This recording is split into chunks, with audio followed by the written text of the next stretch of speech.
திண்டிவனம் சுற்றுவட்டாரத்தில் பெய்த மழையால் தாழ்வான பகுதிகளில் தண்ணீர் புகுந்துள்ளது. இதுகுறித்த விவரங்களை நம்முடைய செய்தியாளர் சையத் வழங்கி கேட்கலாம். சையத், வணக்கம். இது பற்றிய விரிவான விவரங்கள். வணக்கம். விழுப்புரம் மாவட்டம் திண்டிவனம் மற்றும் சுற்றுப்புற பகுதிகளில் நேற்று இரவு முழுவதும் பலத்த இடியுடன் கூடிய கனமழை பெய்தது. திண்டிவனத்தில் மட்டும் சுமார் 13 சென்டிமீட்டர் மழை பதிவான நிலையில் திண்டிவனம் மரக்காணம் சாலை அகலப்படுத்தும் பணி மற்றும் பாலம் அமைக்கும் பணி நடைபெற்று வருகிறது. இதனால் திண்டிவனம் வகாப் நகர், மரக்காணம் ரோடு, இந்திரா நகர், புதுவை சென்னை தேசிய நெடுஞ்சாலை மற்றும் மானூர் ஊராட்சிக்கு ஒன்றியத்துக்குட்பட்ட பகுதியான பிரகாசபுரம் மற்றும் மன்னார்சாமி கோயில் பகுதி ஆகிய பகுதிகளில் சரியான முறையில் வடிகால் வசதி செய்யாமல் பாலம் அமைக்கும் பணி நடைபெற்று வருவதால் குடியிருப்பு பகுதி மற்றும் சாலையில் மழைநீர் ஆறு போல பெருக்கெடுத்து ஓடுவதால் பொதுமக்கள் கடும் அவதிக்குள்ளாகியுள்ளனர்.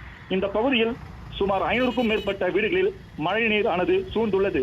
இந்த பகுதியில் மழைநீர் தேங்கியுள்ளதால் தொற்று நோய் பரவும் அபாயம் ஏற்படுத்தியுள்ளதாகவும் அந்த பகுதிவாசிகள் தெரிவித்துள்ளனர்.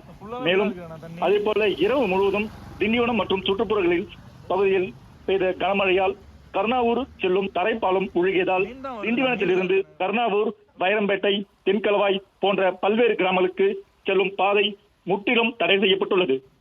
இதனால் பொதுமக்கள் கடும் அவதியுள்ளாகினர்.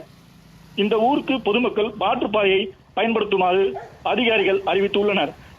இதனால் பொதுமக்கள் அந்த ஊர்களுக்கு சுமார் 5 கிலோமீட்டருக்கு மேலாக சுற்றி செல்லும் சூழ்நிலை ஏற்பட்டுள்ளது.